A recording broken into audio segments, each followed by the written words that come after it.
LeBron faking his stats. What else is a surprise? So let's just start this whole video all over, okay? Now, this is why I told y'all that LeBron stats are empty 90% of the time, and this has been the case for the last 4 years. And the Rockets are much more intentional about One, two, three, drop. Without Kevin Durant on the floor. That's an assist, though. That's not even an assist for me on 2K. But whatever. Well, it's just a matter of time before Thompson's going to become an all-star. Kennard finds That's not an assist. Come on, bro. What are we talking about? Come on, gang. This is crazy. At 41 years, 109 days old, the oldest guy ever with 10 assists in an entire game, much less a half. It's all a fugazi. You know what fugazi is? Fugazi. It's fake. When looking at basketball discourse in 2026, stats, numbers, events... I'm going to put this out there. Remember, I'm the one who told y'all first that LeBron James on the 76ers is not going to work because he's going to hold them back. They won't be great unless they stay together until LeBron gets the fuck out of there. Or LeBron needs to come off the bench. There's only two things. So y'all call me crazy because it's unpopular opinion. So I see Iman Shumpert pretty much say the same thing. In the comments, they said this. Wasn't LeBron James number 2 in fast break points? Yeah, because if you actually watch the games, he's cherry picking the whole time. He's playing no defense, sitting at half court, waiting for somebody to get the rebound and give him a outlet pass or a full court pass. And he's just running down, jogging down there, taking layups. Watch the games. Actually watch them. Analytics play a big part in offensive basketball, discuss players as well as teams. And looking at one stat requires a ton of context. That is an assist. Assists back in the 50s, 60s, what was deemed an assist was very, very strict. Right. I'm talking it's a pass, shot, an immediate shot. Take a dribble, it's not an assist. Mm-hmm. Today, that seems crazy. When the pre-merger NBA, that was routinely what an assist was for Jerry West, Sam Jones, and the great guards of that time period. Right. Now, which is why it's hard to compare eras, bro. Because it seems like the more basketball goes, the easier it is to score, the softer it is, the easier the stats are. Traveling isn't getting called no more. It's just like it's damn near a whole different game now compared to the 90s, and that was only 30 years ago. Today's video, while I'm talking assists, talking stats, it's pretty simple. On a 2015 Finals rewatch, watching Cavs vs. Warriors 1.0, one thing I noticed routinely is LeBron James getting cheap assists on the perimeter where he's standing doing nothing and passing to shooters. Yeah. Now, to be fair to LeBron James, those passes are indeed assists on the stat sheet. Yeah. So that's fair game. But looking at some of the assists, I mean, they're pretty suspect. Back into it as Mozgov looking to post up. Like, that's not no assist, bro. Battling. That's not an assist, bro. Low-scoring, defensive-minded game. Come on, gang. Come on, bro. James to Thompson. He did a whole move. Gets inside. That's not what an assist is supposed to be. A pass that leads to a bucket. If you pass me the ball and I still got to post up and twist and dribble 3-4 times to get I got that bucket. You didn't help me do shit. You just passed the ball. Gets the roll. That's not an assist. Look at this. It's like 4 dribbles, a push off. Like, come on, bro. What the fuck are we talking about? Ridiculous. This is completely BS. This is shame. For this 2015 Finals rematch, LeBron's inflated assist count was downright staggering. As looking at the official record books, according to the NBA, LeBron in this series averaged 8.8 dimes per game. Impressive. The total was at 53. But doing some digging, looking at play-by-play data, LeBron in reality had 43 assists, which is an average of 7.2. Still good. So look at that overall gap. Fake assist versus real assist. It's almost 2 per game, an average of 1.6. When you're looking at eras in NBA history, trying to compare stats, yes, you can adjust for pace, like a per 100 stats. Yeah. All that's fine. But the stats themselves are juiced. Those per 100 stats are essentially useless. That's an assist. Because, of course, the well is poisoned with fake inflated numbers from the jump. And one thing I do want to do very quickly, that's an for getting a assist. Cross-air comparison, an accurate cross-air comparison, is look at John Stockton, That's Michael an Jordan, assist. and No, Larry that's not Bird. an assist. That's As an these players assist. in the late 80s, their assist count actually was deflated to what an assist was back in that time period. For example, look at John Stockton, 1988 versus the Lakers. Stockton officiated this series, had a grand total of 115 assists for an average of 16.4. Damn. That right there is already crazy. But looking at the film, Stockton's assist numbers were actually deflated by 10 total. Crazy, as right? average bumped up to 17.9.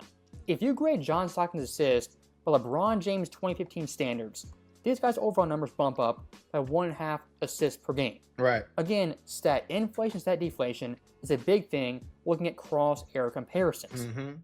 That's true. And take it one step further, looking at 2016, LeBron's crown jewel of his Come on, career, bro. the greatest series he ever That's played. not no damn assist, Surprising bro. no one LeBron this series, it was the exact same trend. Official assist count, 62. In reality, it was only 49. And look That's at that average. average, From almost 2. 8.9 down to 7.0. Come on, bro. Fake. I'm stunned. I'm shocked. LeBron this series in total had 13 Fugazi assists. Now, this is why people call me a LeBron hater, because I go off the facts. Y'all, I'm not a LeBron hater. I'm just going off actually what really happened. It's facts. The problem is you Bron sexuals don't go off facts. Y'all go off feelings, saying stupid shit. Have you ever needed your paycheck to just come a little early? Like, yeah, you get paid on Friday, but it's Tuesday and you need the money now. There's a banking app called Current, and they got a whole bunch of super useful features on this app. And one of the best features is it lets you access up to $750 of your paycheck early if you qualify. With Current, you get a full list of features like paycheck advance, fee-free overdraft, the build card, and more. Now, Paycheck Advance is my favorite, but if you focused on building credit, or if you just want a smoother way to manage your money, it handles everything in one app. And I know how I feel for your paycheck to be coming Friday, but you need your money Monday, and it's an emergency, and you need that money now, and you can't get that money now because you gotta wait, but you can't wait. And that's why I partner with them. And right now, they're giving $75 to anybody who signs up for the Current app using the link that's in my description, or scanning the QR code that's on the screen. If you scan the QR code, it'll take you straight to the sign-up page where you can create your account. Just go through the normal sign-up steps, enter your information, and order your Current card.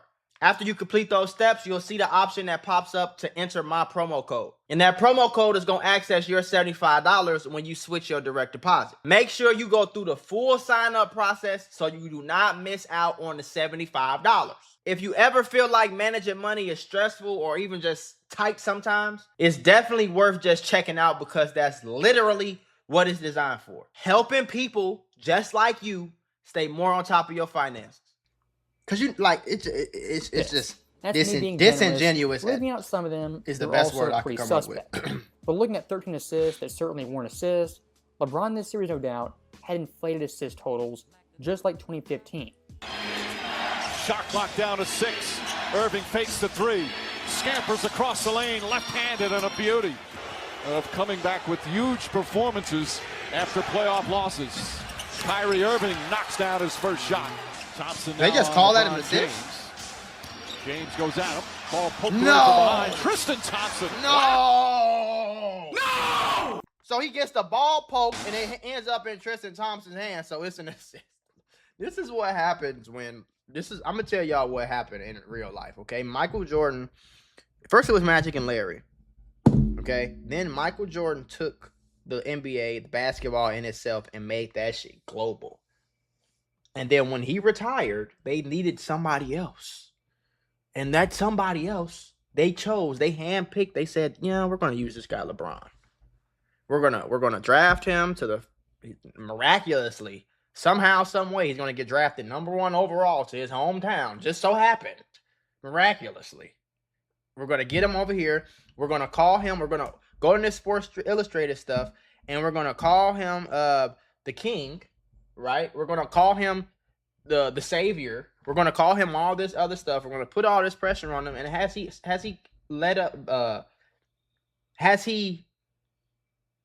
lived up to that pressure they gave him to an extent? Yeah.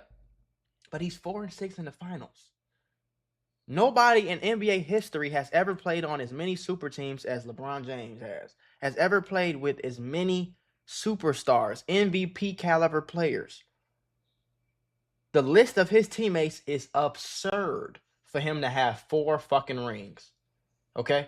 When do you know what Tim Duncan did? Tim Duncan got 5 rings with Tony Parker and Manu Ginobili. Very good, very, very, very good players. Them motherfuckers wasn't no MVP caliber players. Tony Parker couldn't have averaged 30 if he wanted to, if Tim Duncan wasn't there. Manu Ginobili came off the bench.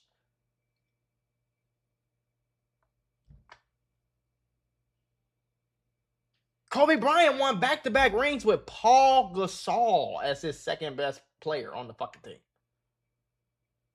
The worst second best player LeBron ever had on a championship team was who? He had Kyrie fucking Irving, MVP caliber player. He had Anthony Davis, MVP caliber player. He had Dwayne Wade, former, I think he didn't win the MVP, but MVP caliber player. And he had Dwayne Wade twice, on top of, not just those, that was his second best, on top of having Kevin Love as his third best player. You got a nigga who averaged 30 as your third best player on the fucking team.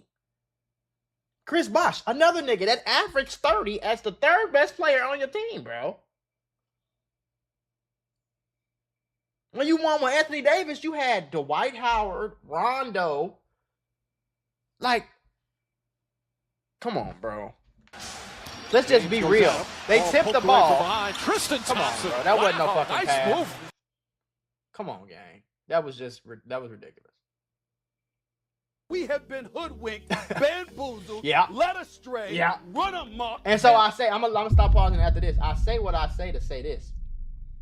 When the NBA chose him as the next Jordan, so to speak, right? The next person that's going to carry the league, be the face of the league, the next savior, the next person who's going to try to replicate what Jordan did.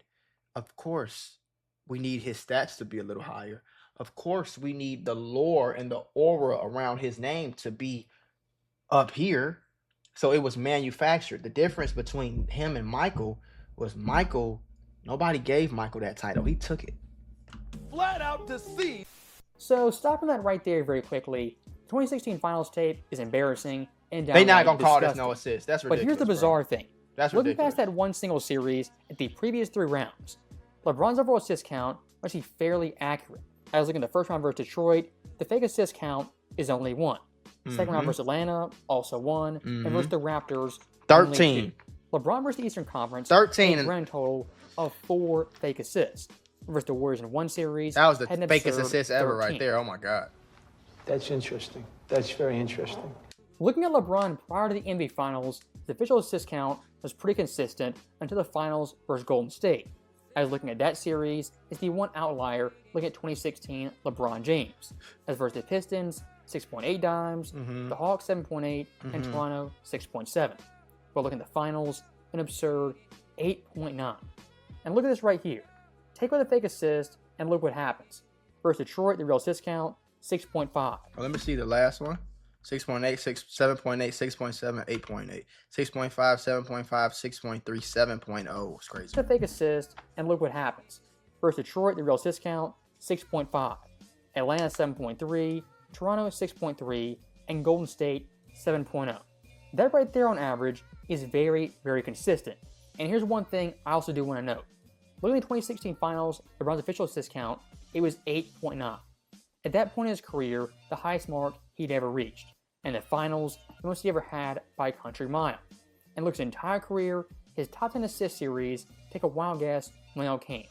In the past 11 years, 2015 and onwards. Coincidence? I think not! For LeBron James, the first half of his career, not having any top 10 assist series, What movie was that? That is downright bizarre. But looking how stats are tracked, what assist is nowadays, it actually makes a ton of sense. The NBA the past decades tweaked the rules of what an assist is, and nowadays, they're very, very lax. And hammering that point home, let's look at Michael Jordan in 1989. For Michael Jordan's 89 playoff run, he played a grand total of 17 games. In modern day tracking, the overall assist count was wrong in 7 of the 17 games, and there's at least 1 game wrong in all 3 series versus the Cavs, Knicks, and Pistons. If you think I'm lying, look at Game 2 versus the Pistons in the East Finals. Michael Jordan officially only had 4 assists, but looking at the tape, it's pretty clear this guy had 6 legit assists and a box score were not recorded. Look at them short ass shorts they got on. Couldn't get a shot away, nobody near See, he got 2 easy baskets inside. That'll do wonders for your outside shooting confidence. Pippen. Grant. Cartwright and Grant, by the way. Horace fucking Grant. Jordan. Great pass. Cartwright and the foul. Dumars. 73. Jordan can't shoot it. Corzine from 18. If you look at Michael Jordan's 89 playoff run, according to the official record books, his assist count was 7.6. That's still very impressive. Yeah. But look at the actual count, the real total, it's 8.1. 8.1, an Which is not a increase crazy by increase. 0.5. It's not a crazy Now look one. at our last player, Larry Joe Bird from 1986. His playoff run Boston played a total of 18 games. And of course, tracking the games, I use modern assist tracking that's- of what assist is in 2026. That's different right and there. looking at Bird's averages, a tremendous boost. From 8.2 to now an official 9.8, a corrected 9.8. The overall point right here is pretty straightforward and simple. In the Michael Jordan, Larry Bird era, John Stockton era, the assist counts were deflated due to what assist was back then. For today's players, it's clearly inflated. And doing cross-era comparisons, from stats and numbers, that 100% matters. So how do we fix this? How do we correct this? The first route, straightforward and simple. We can look at Bird, Jordan, LeBron James, and count their assists by the modern standard. As of course, Bird and Jordan will get a boost, LeBron James will stay where he is. And look at the numbers. Larry Bird,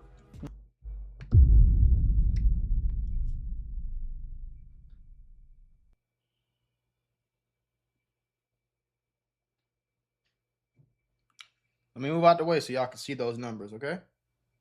See that? See that? See that over there?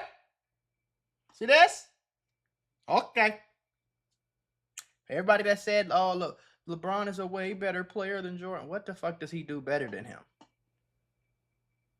He taller and he bigger. That's really all he's ever really had.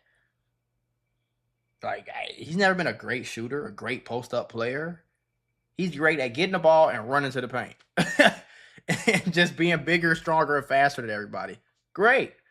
But we're not going to put him in the greatest of all time category because of that. If that's the case, Shaq should be the greatest. You know what I'm saying? 9.8 dimes. Michael Jordan, 8.1. LeBron James, 7.6. Now the second option is equally as simple. We're going the opposite way, tighten the screws of what an assist is. When you do that, looking at Bird, it's 8.2, his real average. For Jordan, 7.6, his real average. And for LeBron James, 6.8, his real average. Whichever way you slice this, old school players are in fact winning. By 2020 standards, their stats go up. By 80 standards, LeBron James, his stats come down and back to reality with Jordan as well as Bird. So that right there is in the video, and I'll say one last thing. LeBron Sexual is going to argue with the facts. 100% is a thing. But looking past the stats numbers being incorrect, looking at actual game film, how LeBron gets assists more times than not are pretty cheap and worthless. As I said in the opening, standing at the top of the key of the wing and hitting shooters off curls with a screen on the shooter are doing all the work. Looking at those assists, anybody can do that. Is based like I could do that. If you tell me, if you put me on an NBA team right now, nigga, and you say, hey, I need you to play the point guard. I don't need you to know how to do nothing else. Dribble the ball across half court. Shooters off curls. We're going to have our best shooter on the court come off of 2 or 3 screens. And then when he get about opening, when he lines up with the screener, when he's about right here with the guy who's setting that screen, pass the ball to him and he gonna shoot it. Okay, no problem. And hitting shooters off curls with a screen on the shooter are doing all the work. Wow. Looking at those assists, their value added is basically nothing. Right. Were all those assists like that? Of course not. But looking at Bird, Jordan, I'm sure Matt. Let me see if I can find this. What you call it that I seen a while ago. LeBron James MT stats. Let me see if I can find. I might actually watch this one, another one, because this one looks like something I was looking for. Because I remember watching yeah, I'm about to break this down right now. Do your homework.